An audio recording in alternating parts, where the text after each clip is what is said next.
بقى في سوق العمل وبداية عملي بعد ما خلصت دراستي، أنا دخلت مجال إداري أيا كان، في مؤسسة أو في شركة أو في مصنع أو في أيا كان.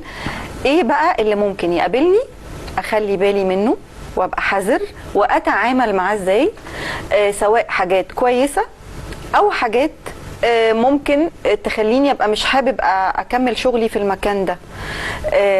قلنا ان حد ممكن يكون يعني بيغير، مش عايز حد يجي عليه ياخد مكانه، لا بتوصل انه ممكن يوقعه في اخطاء يكون هو ما عملهاش اصلا. فهيتعامل مع ده ازاي او يبقى حذر ازاي؟ انت رأيك ايه؟ طبعا انا رأيي ان لازم هو يركز في نفسه الاول او على نفسه. دي اول حاجة يعملها. تاني حاجة يبدأ بقى، يعني لازم نبقى اجتماعيين. لازم نحاول نكسب الناس اللي حوالينا بأي شكل. صح. لان لو ما عملناش كده احنا مضطرين كده نتعامل مع اللي حوالينا. يعني حبيتي ما حبيتيش كده انت هتتعاملي معاهم. فخلي بالك لو قدرتي تكسبيهم هيقدروا يعني هيعاملوكي كويس وهيشتغلوا معاكي كويس وهيخدموا عليكي بلطف. تقصد التواصل، يعني التواصل يبقى جيد. التواصل طبعا دي حاجة لازم مهارة أنا أشتغل عليها بالظبط. حتى لو بدأت شغل ولسه مش عندي، بس أخلي بالي منها. وخلي بالك في ناس بتقولك الشغل شغل، بس في حاجة لازم ناخد بالنا منها. انت لما بتقوي علاقتك بالشخص اللي في الشغل، طبعا احنا ما بنقولش قويها في الغلط، يعني ممكن يقويها في الحدود، الزمالة، المعرفة، ما إلى آخره. ده بيخلق برضو جو لطيف جدا في بيئة العمل.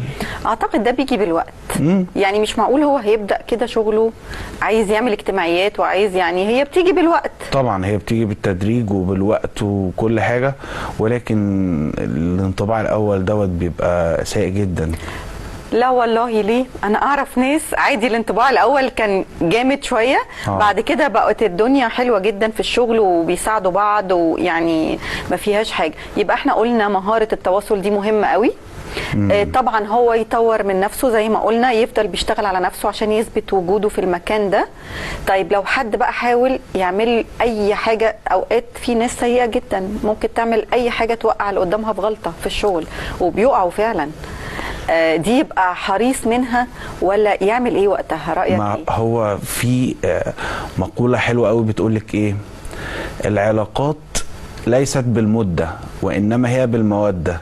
بس الفاصل في الموضوع ده إنه العلاقات دي أو التعامل بتاعك يكون بصدق. فأحيانا فعلا الصراحة بتعمل مشاكل في الشغل، ولكن هي ده الأصح.